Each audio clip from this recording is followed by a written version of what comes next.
So sira na naman yung nirepair ko nung nakaraan na nilagyan ko ng brace. Ayan mga kanipi, humiwalay na talaga. Manipis lang kasi yung yung plywood na nilagay ko. Ayan. Kaya bumigay na. Kailangan nito papalitan talaga ng ng kahoy saka yung plywood mga kanipi, papalitan natin. Syempre pati kon na rin, pati plastic cover at yung yung tela na ilalagay natin pang upholstery mga kanipi.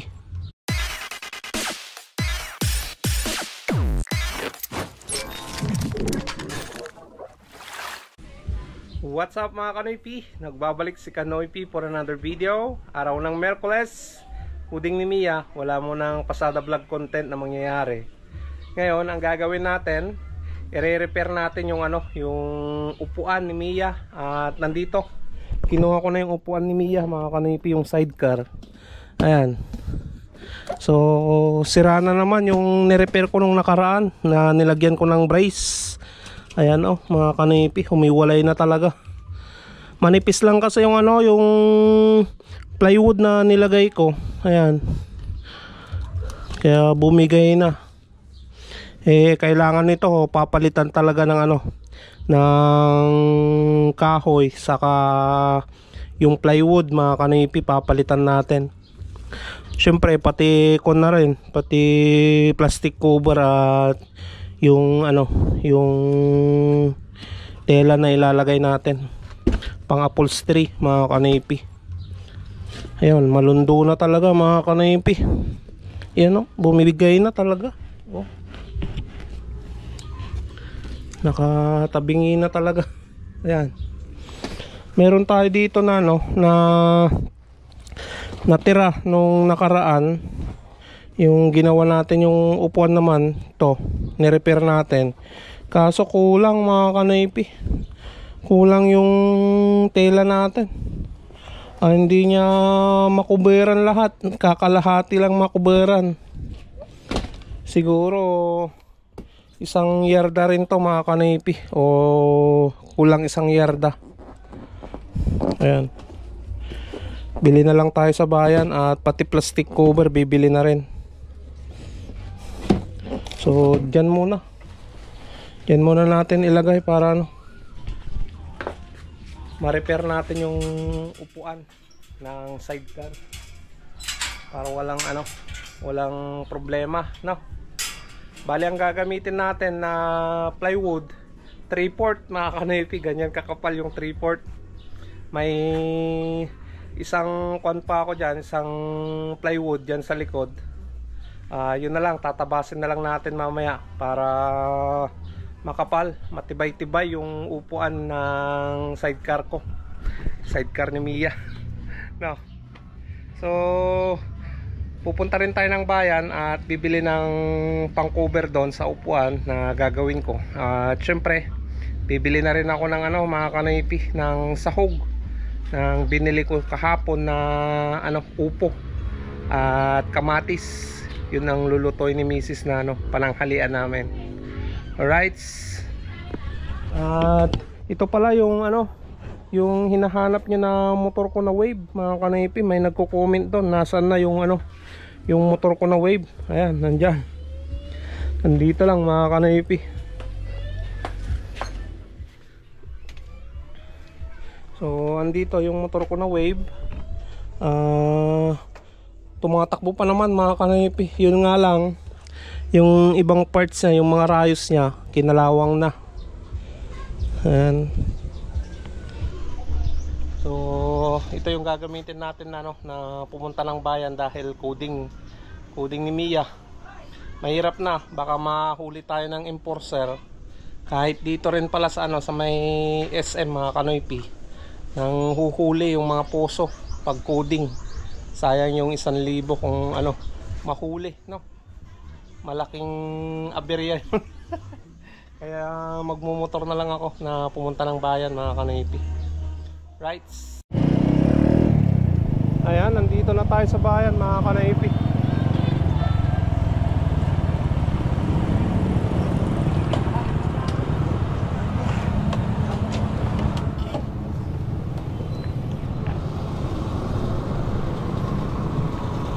Punta lang tayo dito sa may Betis mga kanipi dahil dyan tayo bibili ng ano, ng cover ng upuan.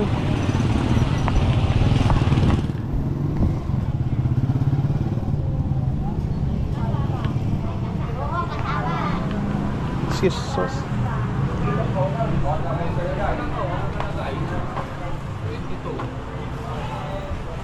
Susunod.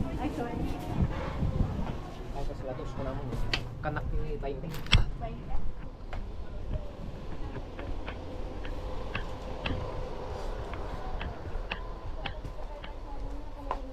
Saan po? Wala. Wala po yung 27.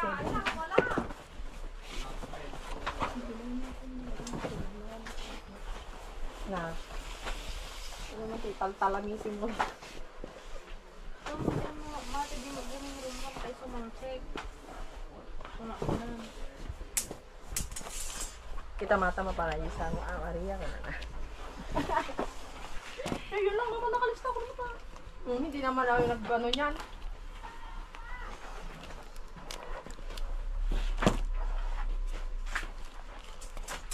Natikatan di kasangsangpot tayo to. 1 yard lang. Sila.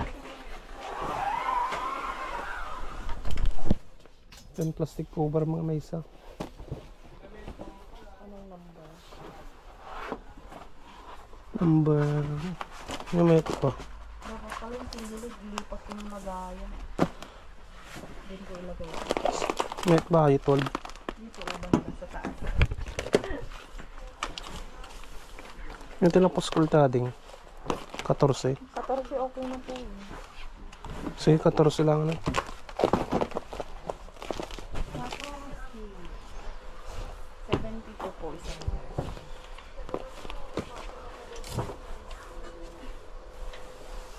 Maganda rin niya yung birok ni Gusto. Nagbaboting pa. Napakan na. Awan. Batanya mukha tan. Mana ata may serda? 72. 72. Ano pa na ta? Tira. Ayan, nandito na mga kanipi yung binili natin.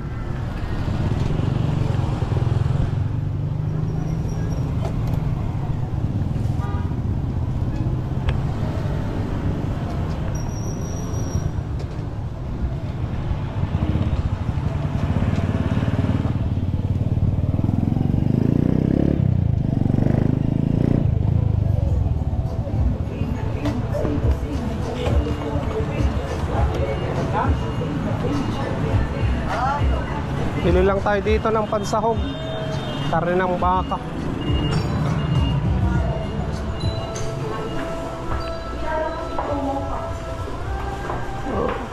Ground beef man. Ground beef 150 lang.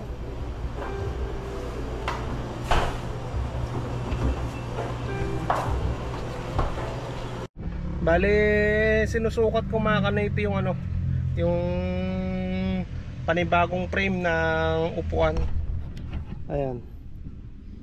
Dito sa dulo hanggang dito sa dulo niya. So siguro maglalagay tayo ng 13 mga kanipi. Ayan, sukatin naman natin yung haba ng ano, ng upuan niya. Bali 33 mga kanipi yung ano, yung haba niya. Pero magbabawas tayo diyan mga kanipi. Siguro gagawin nating 32 inihap. Dahil yung plastic cover at yung cover pa niya, kaya 32 inihap. 32 1 half. Ayan, 13 naman yung ano, lapad niya. Okay. Okay, so alright. Ayan mga kanipi, ito yung gagamitin nating kahoy para sa frame ng upuan na gagawin natin. 2x2 na lang yung ilalagay natin imbis na no, na 1x2 na kahoy yung gagamitin natin. Mabilis masira.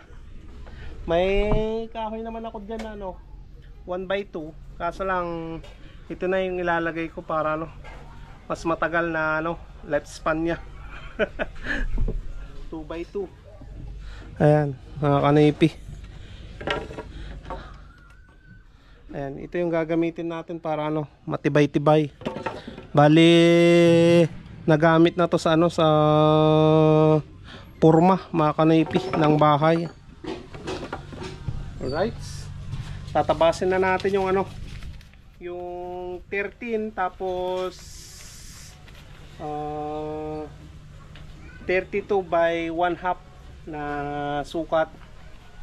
Ayan. Madali lang to mga kanipi.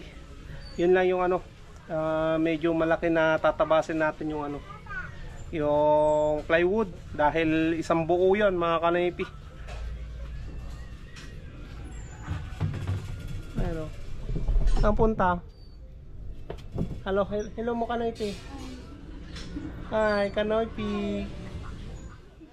Bali, umpisa na natin ano, na magtabas ng kahoy na gagamitin natin. Siyempre gagamitin natin tong circular saw para mabilis na ano, mabilis na magtabas.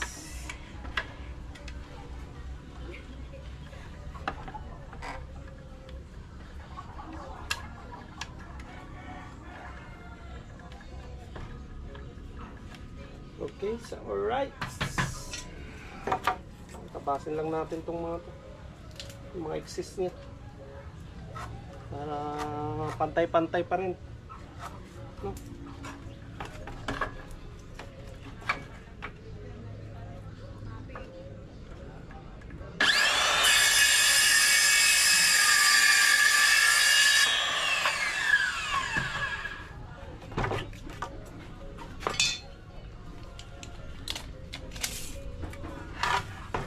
Tapos tayo ng 32 and a half. 32 and 1/2 mga kanipi.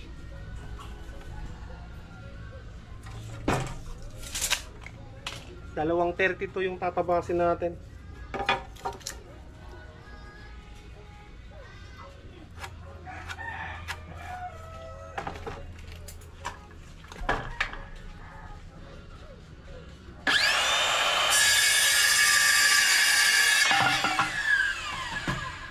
Ito na mga kanipi, natabas ko na yung mga gagamitin kong kahoy. Bubuuin na natin to. Right? Babarinahan natin to para ano, para hindi mabitak yung kahoy.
Mga kanipi, matibay-tibay na to, nakakaupuan.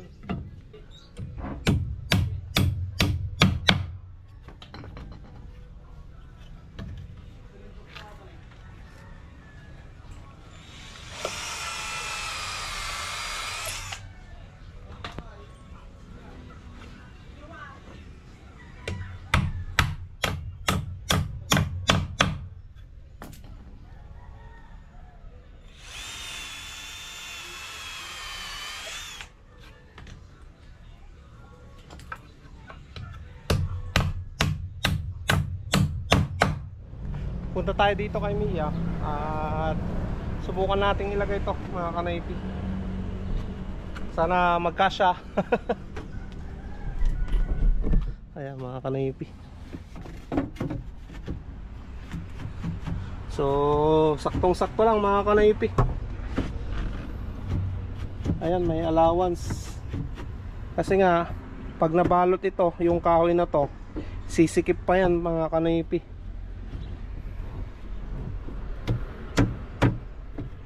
Alright.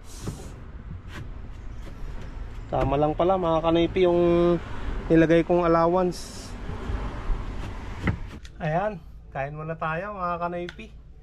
Ito yung binili ko kahapon na upo na may halong kamatis at giniling na karne ng baka. Ayan. Ito yung pananghalian natin. Ayan, oh. So kain tayo mga kanipi. Tikman natin yung niluto ni Mrs. Panalo talaga. The best. Tara, kain tayo mga kanipi.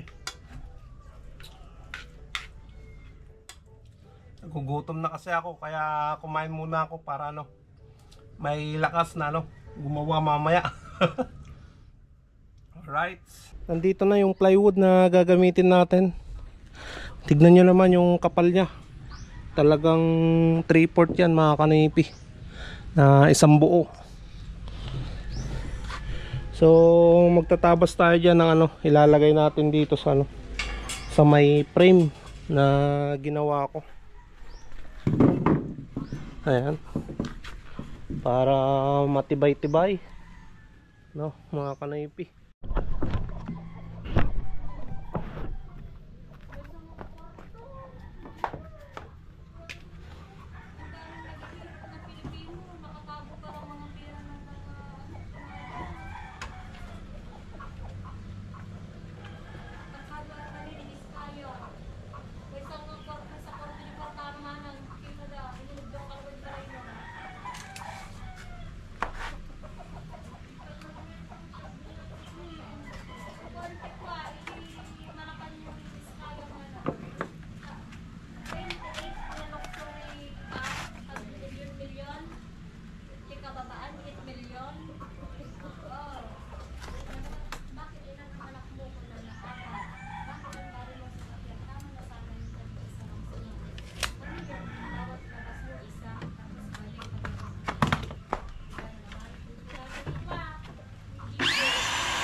Ayan mga kanipi, gamit tayo ng kikil. Tanggalin lang natin mga excess na napagputulan ng plywood.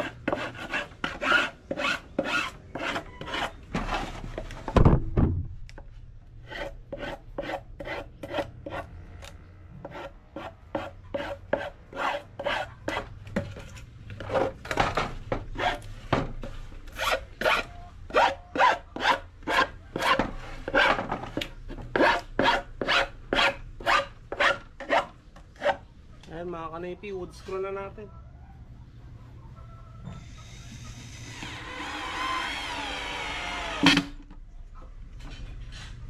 Matibay na yan. Kasi mahaba yung wood screw natin eh. Wala tayong maiksi. Ang hahaba nito, didos. Okay na yan. Ayan, dito muna tayo pipwesto mga kanipi, para hindi magising si Baby Mike.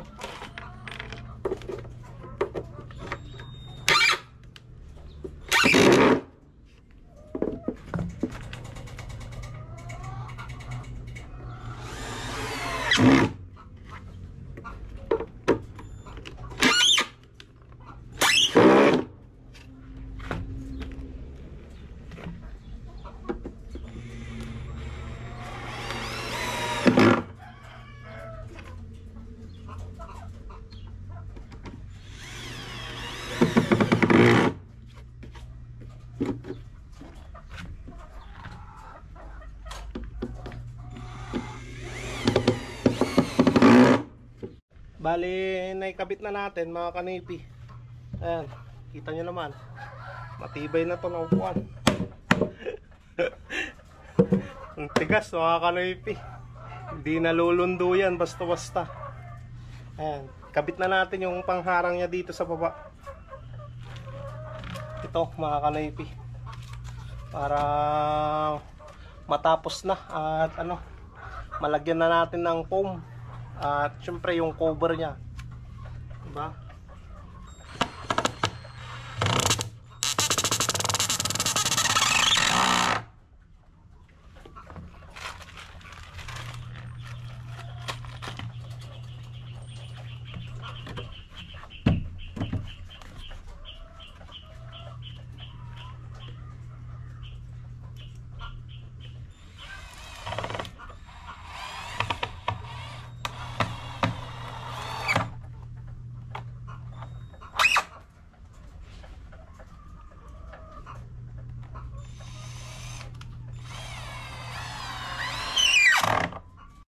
Ayan, maayos na mga kanipi. Yan na yung setup niya. Oh, kita nyo naman. So lalagyan pa natin ng foam yan para gumanda. Para hindi matagtag yung ano, pasahero natin sa loob. Pag may foam yan, malambot na yan. Okay. Hali, natanggal na natin yung foam mga kanipi. Ayan. Lagay na natin dito. Igantakar natin dito sa gilid niya para ano, hindi gumalaw na yung foam.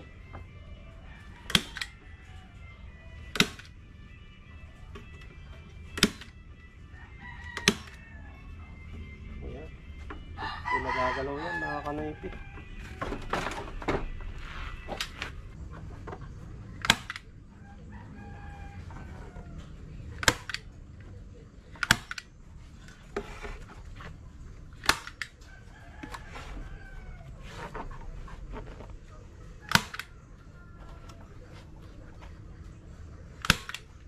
Bali ito mga kanipi, nailagay ko na yung foam nya. Ayan. So babalutin na natin ng ano, pang-upholstery, tapos yung plastic cover. Uli na lang yung ano, plastic cover mga kanipi. Ito na yung binili ko kanina mga kanipi, na i-cover natin.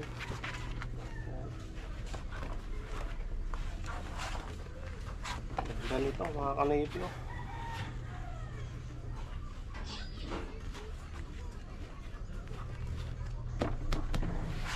Panalo.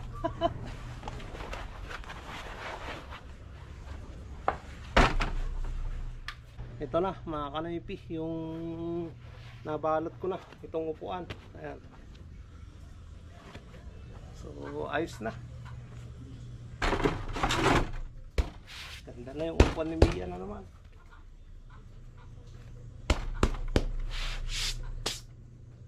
Lagyan na lang natin ng plastic cover tapos ayos na.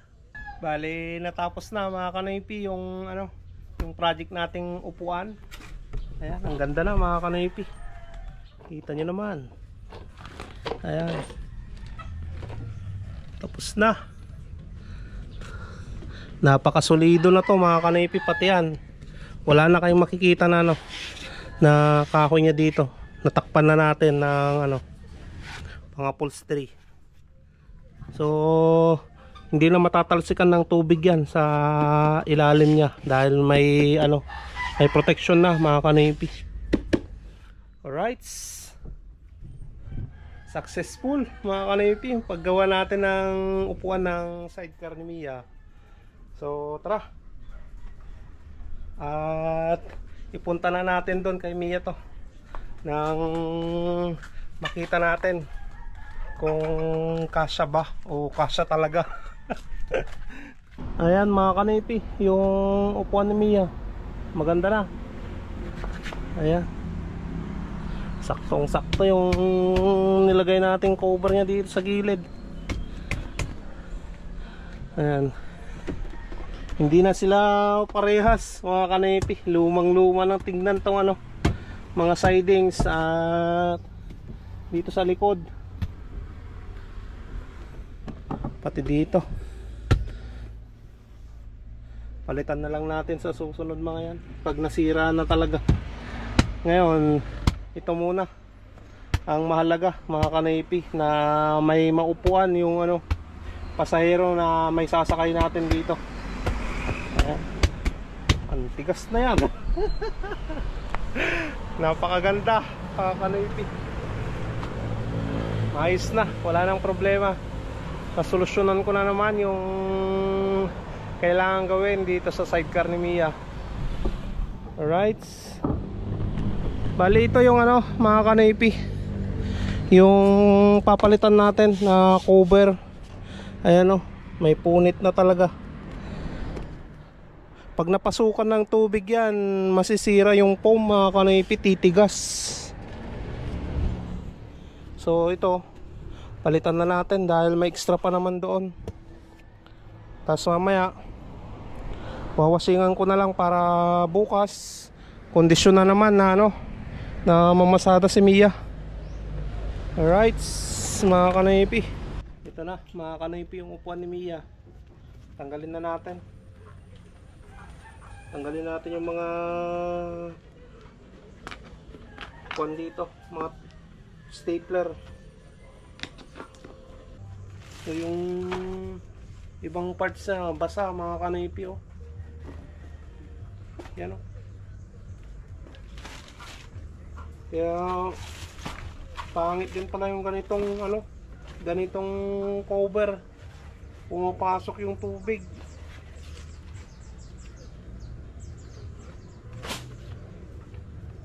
Yan basa mga kanaypi, sayang wala nang araw. Papainit pa naman sana natin para matuyo. Punasan ko na lang mga kanaypi. Ito na mga kanaypi, yung ginawa natin. Ayan.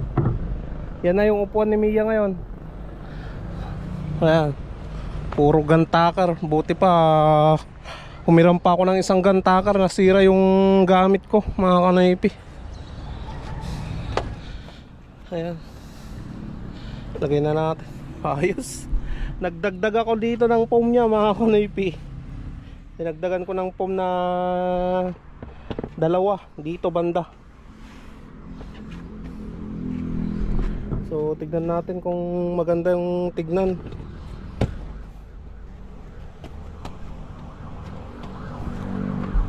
Ayan mga kanaypi, umayos na. So hindi ko na nilagyan ng mga kanaypi ng ganyan, yung kulay green na yan. Maganda naman na yung pagkakalapat niya. Pagkakalapat niya sa sa tangke. Okay na. At least napalitan na rin ng ng seat cover. Ayan. At dinagdagan ko ng foam. Kahit pa paano, medyo malambot na at tumas konti mga kanaypi. Ayos na. Tapos yung upuan sa loob, maayos na rin, maganda na. Wala nang problema kay Mia. Bali yung yung dito sa harapan, hindi ko pa may lalagay ngayon. Sa susunod na lang mga kanaypi. Dahil magwa-washing pa ako. Ang dumi ni Mia mga kanaypi. Washing tayo para bukas presentable na naman sa mga sasakay, sa mga pasahero nating sasakay kay Mia mga kanaypi. Now, so dito ko na naman tatapusin ang vlog. Salamat na naman sa pagsama, sa panunood ng aking video ngayong araw, pag repair ng upuan at sidecar ni Mia. Now, okay, at babawi na lang sa mga susunod na araw yung shoutout natin mga kanaypi. Pagpasensyahan nyo muna ako ngayon dahil busy si Kanoypi. Promise babawi ako sa inyo mga kanaypi sa susunod na mga vlogs natin. Magsha-shoutout na ako. So stay safe lagi. I love you all and peace out.